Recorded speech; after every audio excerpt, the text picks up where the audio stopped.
Hi friends, welcome to எஸ்மா சமையல். இன்றைக்கி நம்ம வீடியோவில் பார்க்க போகிற ரெசிபி என்னன்னா பருப்பு மாங்காய் கடசலுங்க. கிராமப்புறங்களில் சுலபமாக செய்யக்கூடிய ரெசிபி இது எப்படி செய்யலான்னு பார்க்குறதுக்கு முன்னாடி நம்மளோட சேனலை சப்ஸ்கிரைப் பண்ண அத்தனை சப்ஸ்கிரைபர்ஸுக்குமே ரொம்ப ரொம்ப தேங்க்ஸுங்க.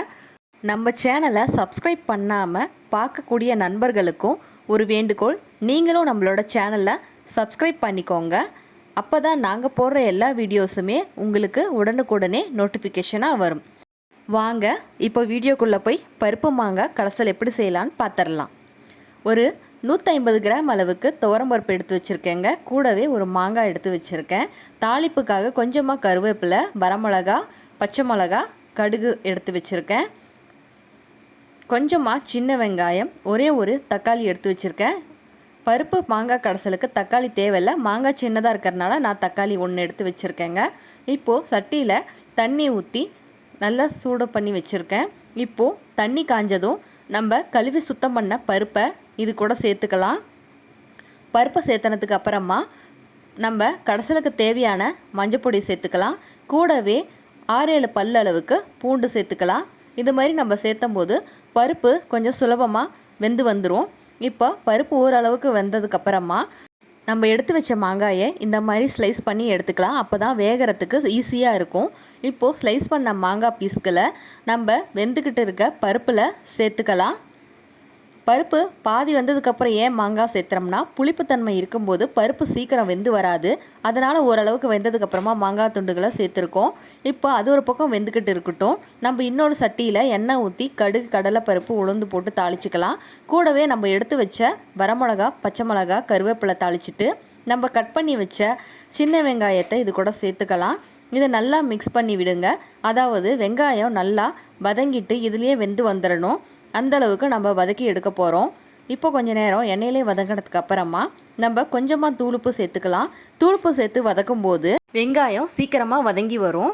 இப்போது தூளுப்பு சேர்த்துனதுக்கு அப்புறமா பார்த்தீங்கன்னா நம்ம வெங்காயம் எந்த அளவுக்கு வதங்கி வருதுன்னு உங்களுக்கே தெரியும். இந்த அளவுக்கு நல்லா கலர் மாறி வந்ததுக்கப்புறமா நம்ம எடுத்து வச்ச தக்காளியை இதில் ஸ்லைஸ் பண்ணிவிட்டு சேர்த்துக்கலாம். தக்காளி வெங்காயம் நல்லா வெந்து நல்லா வதங்கி சுருங்கி வரணும். அது வரைக்கும் நம்ம வதக்கி கொடுக்கலாம். இது ரெண்டும் வேகிறதுக்காக கொஞ்சமாக தூளுப்பு சேர்த்துக்கோங்க. இப்போ நம்மளோட தக்காளி நல்லா மேஷ் ஆயிடுச்சு. பாருங்கள், தக்காளி இந்த அளவுக்கு நல்லா வதங்கி வந்துடுச்சு. இது நல்லா வதங்கினதுக்கு அப்புறமா ஆஃப் பண்ணிடலாம். இப்போது நம்மளோட பருப்பும் ஒரு பக்கம் வெந்துக்கிட்டு இருந்ததில்ல, அதுவும் நல்லா வெந்துடுச்சு. மாங்காயும் நல்லா குழைய வெந்துடுச்சு. இப்போது நம்ம தாளித்து வச்ச தக்காளி வெங்காயத்தை இதில் சேர்த்துக்கலாம்.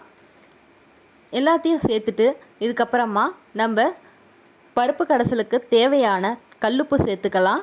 இப்போது இதை கிளறி விட்டுட்டு நம்ம அடுப்பை ஆஃப் பண்ணிவிட்டு கீழே வச்சு மத்து போட்டு நல்லா கடைஞ்சி எடுத்துக்கலாம்.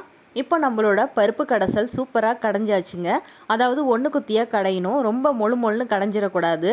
இப்போ நல்லா கடைஞ்சதுக்கு அப்புறமா நம்ம முன்னாடியே சட்டியில் தாளிச்சோமில்ல, அதிலே கொஞ்சம் தண்ணி ஊற்றி நல்லா கொதிய வச்சுட்டு நம்ம எந்த அளவுக்கு தண்ணி தேவையோ அந்த அளவுக்கு பருப்பு கடசலுக்கு ஊற்றிக்கலாம். நான் திக்காக இருந்ததுனால கொஞ்சமாக தண்ணி காய வச்சுட்டு, அதாவது நல்லா கொதிய வச்சுட்டு இதில் சேர்த்துருக்கேன். இது இன்னும் கூட கொஞ்ச நேரம் கொதிஞ்சு வரட்டும். அப்போ தான் மிளகாயோட காரமெல்லாம் பருப்பில் இறங்கும், டேஸ்ட்டும் சூப்பராக இருக்கும். இப்போ இது கொஞ்ச நேரம் கொதிஞ்சு வரட்டும்.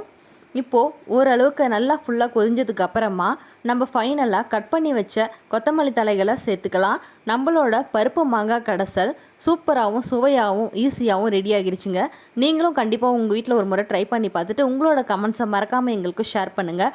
இந்த வீடியோ பிடிச்சிருந்ததுன்னா லைக், ஷேர், சப்ஸ்கிரைப் பண்ணுங்கள். தேங்க்ஸ் ஃபார் வாட்சிங்.